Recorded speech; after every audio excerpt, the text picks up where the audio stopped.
ભાવનગરના વર્તેજમાં સામાન્ય બાબતે થઈ જૂથ અથડામણની ઘટના. વર્તેજ ગામમાં વેપારી ઉધાર આપવાની ના પાડતા સામાન્ય બોલાચાલી થઈ હતી. જોકે ત્યારબાદ આ માથાકૂટ જૂથ અથડામણમાં પરિણમી હતી, જેમાં 3 લોકો ઇજાગ્રસ્ત થયા હતા. મહત્વનું છે કે ઘટના અંગેની જાણ થતાં જ સ્થાનિક એલસીબી અને એસઓજી સહિતનો પોલીસનો કાફલો ઘટના સ્થળે દોડી આવ્યો હતો અને સમગ્ર પરિસ્થિતિ પર કાબુ મેળવ્યો હતો. હાલ આ ઘટનામાં ઇજાગ્રસ્ત થયેલા તમામ લોકોને ભાવનગરની સિવિલ હોસ્પિટલમાં ખસેડવામાં આવ્યા છે.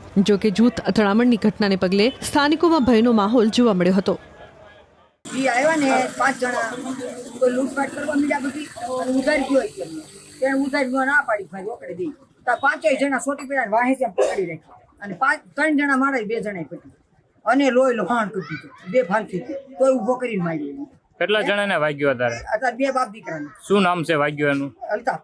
બીજું? અમન. કેટલા જણા હતા એ 5-6 જણા હતા. શું હથિયાર હતું ભાઈ પાસે? કઈ હથિયાર? હથિયારનો હાથ હતા અને એકના હાથમાં હતું, એકના હાથમાં લાકડી હતી. કોઈ જૂની અદાવત કરી? કોઈ જૂની અદાવત?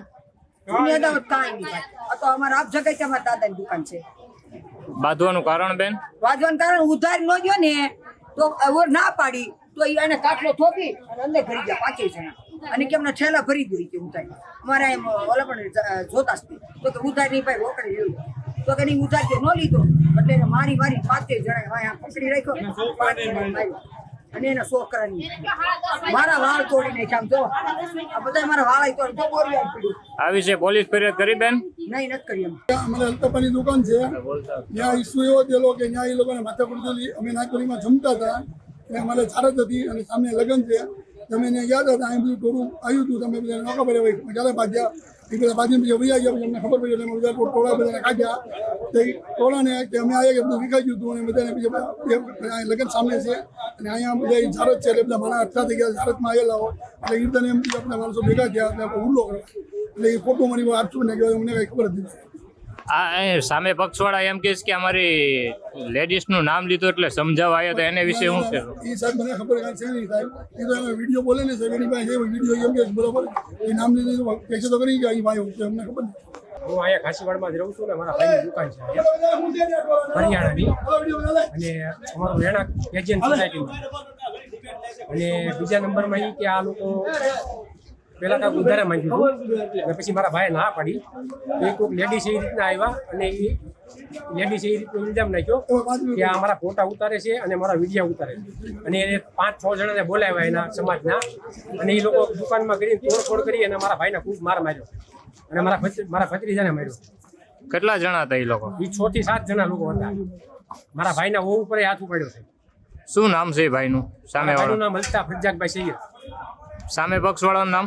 સામે પક્ષવાળા 5-6 જણા હતા. અમને ઇન્ટરવ્યુ અમે મને આપશે મારા દુકાન પછી કુલદીપ નામ હતું એકનું નામ ગોપાલ હતું. વર્તેજ પોલીસ સ્ટેશનનો જે ઘાંચી ચોક જે છે ત્યાં એક દુકાન આવેલી છે પ્રોવિઝન સ્ટોરની. તેમાં એક બહેન જે છે ત્યાં ખરીદી કરવા ગયેલા અને તેની સાથે બોલાચાલી થતા તે બેન જે છે તે ઘરે જઈ અને તેના પરિવારના સભ્યોને આ બાબતની વાત કરી તો તેના પરિવારના સભ્યો અહીંયા આવી અને સમજાવટ કરતા હતા. એ દરમિયાન ઝઘડો થયેલો અને નજીકમાં બી એક બીજો પ્રસંગ હોય ત્યાં ઘણા માણસો હાજર હોય તે જોવા માટે આ જે છે એવું લાગ્યું કે મોટો બનાવ બનેલ છે. પરંતુ આ મેટર પોલીસના ધ્યાને આવતા તાત્કાલિક અસરથી લોકલ પોલીસ સ્ટેશનના અધિકારી શ્રી સ્ટાફ સાથે અને એલસીબી બી અહીંયા પહોંચી અને આ લોકોને ટોળા જે છે દૂર કર્યા છે. હાલમાં સ્થિતિ સામાન્ય છે, લો એન્ડ ઓર્ડરનો કોઈ બી પ્રશ્ન છે નહીં.